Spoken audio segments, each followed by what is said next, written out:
교수님들 이렇게 여러 분 앞에서 이렇게 발표하는 것도 참 오랜만인데요. 사실 제가 일생일 때 굉장히 큰 발표를 한 적이 있습니다. 서울대에서 국제포럼에 제가 그런 자격은 없지만 이 업체의 어떤 만들어내는 솔루션을 소개하는 자리가 있었는데요. 당연히 이제 국제포럼이기 때문에 영어로 했고요. 그런데 제가 일생일 때 또 실수를 하게 됩니다. 그건 뭐냐면 저는 이제 한글 언어를 영어로 번역을 해서 제가 이제 종이 인쇄되거나 아니면 이제 PDF 방식으로 이제 발표 준비를 하고 발표장에 가가지고 이제 이런 형태의 그게 오래된 얘기예요. 한 10년도 훨씬 넘는 얘기인데 마찬가지로 프리젠터를 가지고 이제 발표를 시작을 했습니다. 근데 어떤 상황이 벌어졌냐면 발표 자료는 파워포인트로 만들어서 회사의 디자이너가 이쁘게 디자인하고 했는데 프레젠터를 시작했는데 당할 수밖에 없었던 게 애니메이션이 막 나오기 시작합니다.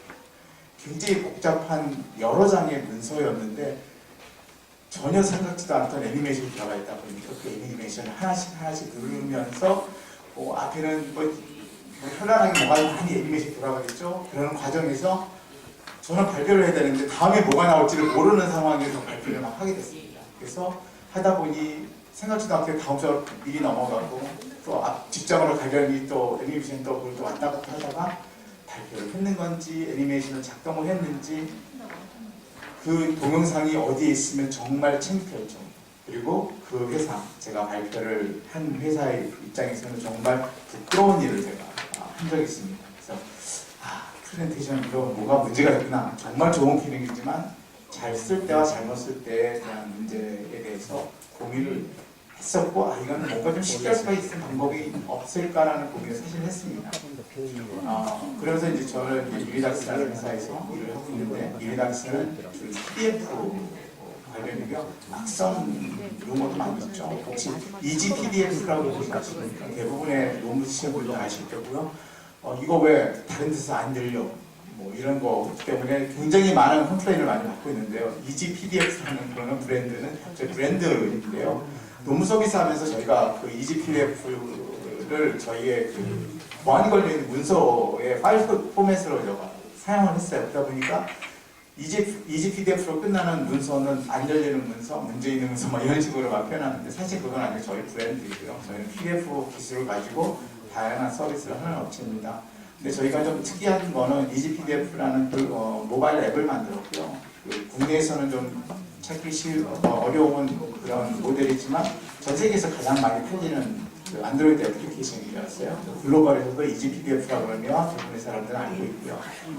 근데 저희가 PDF라는 기반 기술을 가지고 정말 다양한 일들을 하다 보니까 좀 색다른 개념을 도입을 했고요. PDF라는 거는 아시다시피 확대를 할 때도 이미지나 텍스트 이런 것도 이미지이지만 벡터로 되어 있는 이미지나 아니면 텍스트 같은 경우는 깨지지 않는 부분이 있지 않습니까?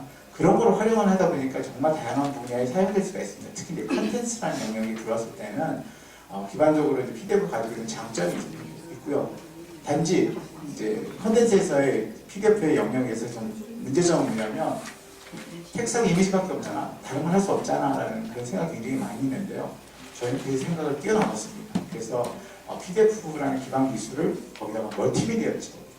오디오를 넣을 수가 있고, 동영상을 넣을 수가 있고, 또 애니메이션이 될 수 있고, 문제풀이라든가 이런 것들을 할 수 있는 기반 기술로 활용하는 데 있어서 PDF를 사용하고 있고요. 그게 전 세계적으로 저희만입니다.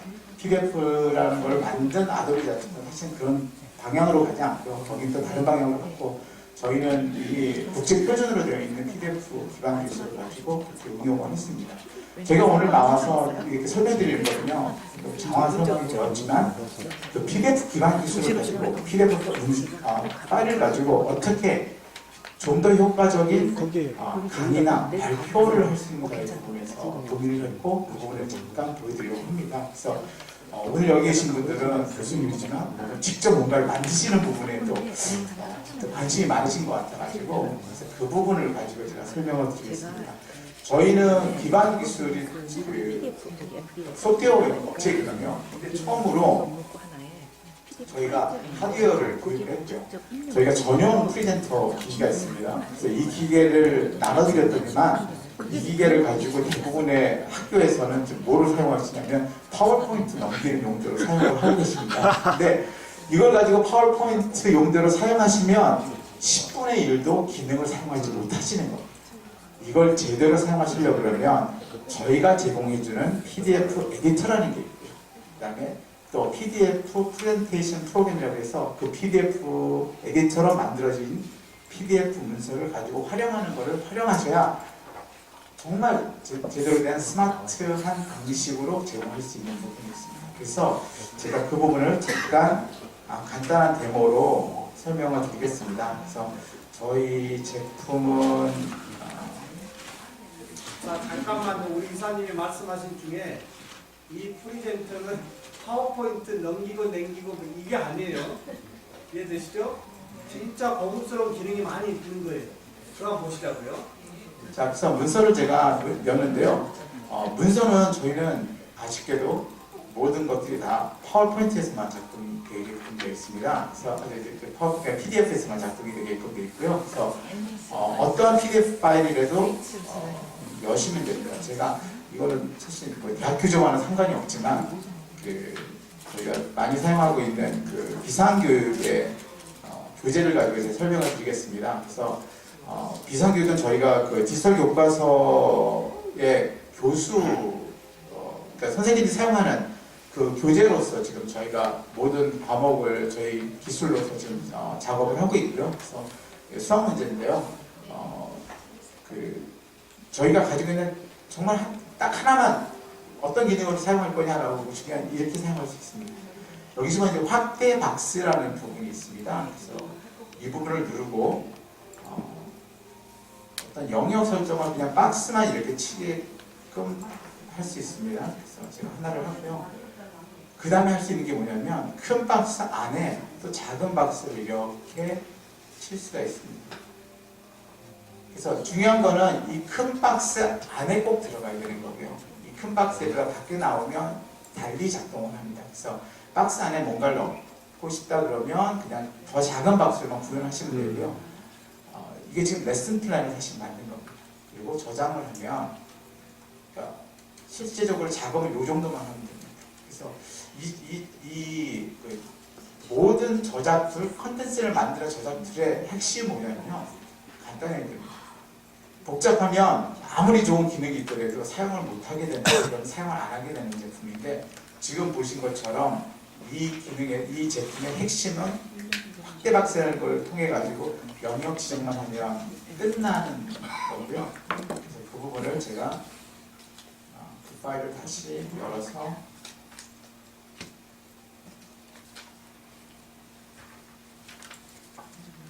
자, 보시죠. 네.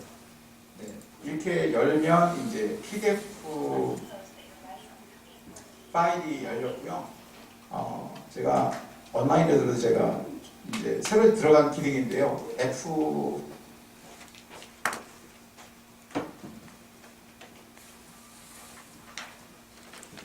확대를 쓴다고 가상 리모트를 이렇게 넣어놨습니다. 그래서 저는 이 일을 좀 도와드리려고. 왜냐면 제가 누르는 버튼을 잘 모르실 것 같아가지고 이제 가상 버튼을 넣어놨는데요. 굉장히 다양한 버튼이 있는데요. 이 중에서 위아래 버튼은 이 큰 그룹에서의 이동이거든요. 그래서 이제 페이지 이동이라고 이제 생각하시면 되고요. 일반적으로 저희가 다른 데서 안 가지고 있는 기능이 뭐냐면 객체 이동이라는 게 있습니다.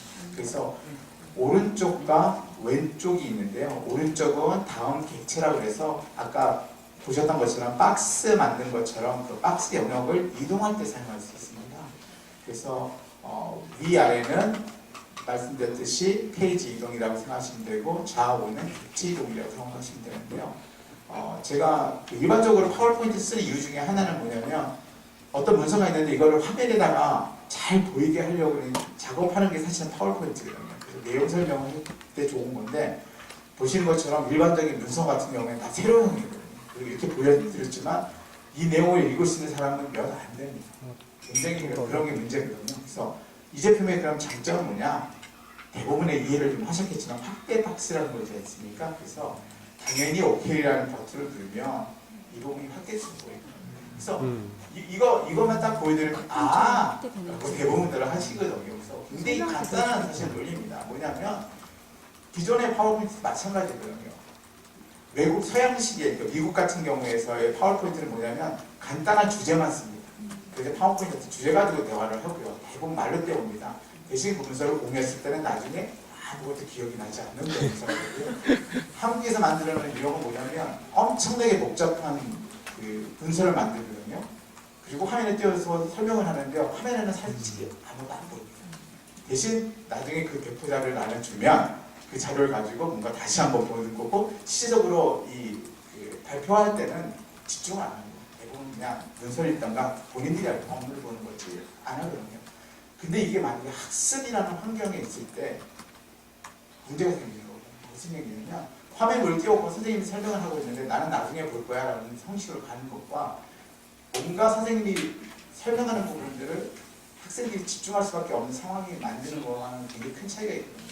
이 제품의 핵심은 뭐냐면 내가 설명하는 내용을 여러분이 꼭 보일 수 있게끔 그 내용만 볼 수 있게끔 띄운다는 게 목적인 거거든요. 그래서 아까 제가 이건 이제 뒤로 가기 원칙이거든요. 그럼 2장 훈련을 가는데요. 문제 같은 걸 봤을 때 이 내용만 가지고 띄웠을 때 학생들의 시선이 이쪽, 왼쪽, 오른쪽 분산될 수는 있지만 대부분의 시선들은 그래도 문제라든가 이런 데 갈 수 있는 게 장점이고요. 이 상태에서 다음 객체 오른쪽을 누르면 또 이 부분으로 갈 수 있는 거고요. 제가 선생님이라면 만약에 이 부분도 또 확대를 또 영역을 지정해 놓으면 그 확대 영역에서 갈 수가 있습니다. 다시 나가기로 했어요.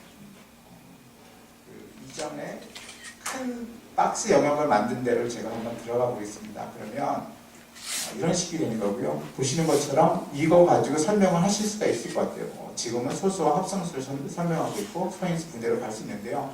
이것보다 이런 식으로 들어가 버리면 학생들한테 줄 수 있는 시각적인 어떤 내용은 이 내용이 되는 거고요. 저는 이 부분을 가지고 설명했을 때 학생들을 집중할 수밖에 없는, 아니면 다른 데 보더라도 이거 내용밖에 볼 수 없는 형태로 만든다는 게 이제 분명히 장점입니다. 그래서 아마 내년이면 파워포인트 이런 게 나올 수도 있을 것 같아요. 그리고 제가 설명드린 내용 중에 많은 부분들이 있지만 제가 동영상이라든가 이런 것들로 지원드렸거든요. 동영상을 여기다 넣는다든가 오디오 넣는 같은 것도 바로 그냥 영역을 지정하고 그 파일을 선택만 하면 바로 들어갈 수 있습니다. 그래서 발표라든가 이런 거 하실 때 이런 식으로 확대라든가 이런 기능을 하시고 동영상을 문서 안에서 그냥 바로 플레이가 가능하도록 할 수가 있거든요. 그러면 파워포인트를 끄고 뭐 동영상을 플레이를 시키고 다시 동영상 끝난 다음에 다시 파워포인트로 가고 이런 방식이 아닌 PDF 문서 안에서 이런 다양한 것들을 한 번에 다 구현하고 끊임없는 발표 진행이 가능하도록 하는 게 이 제품의 핵심입니다. 그래서 기능은 정말 많은 기능들이 또 있지만 그 기능이 많이 있어서 좋은 것보다는 정말 간단한 요 기능, 확대 박스라는 기능을 가지고 파워포인트를 변환하지 않고도 가지고 계신 어떠한 문서든 상관없이 띄워서 그 영역을 지정해 놓고 전체적인 내용을 보다가 아니면 핵심 내용만 학교에서 보여주는 방식으로 발표하시면 좀 더 의미 있는 진행이 되지 않을까 해서 이 제품을 소개해드렸습니다. 감사합니다.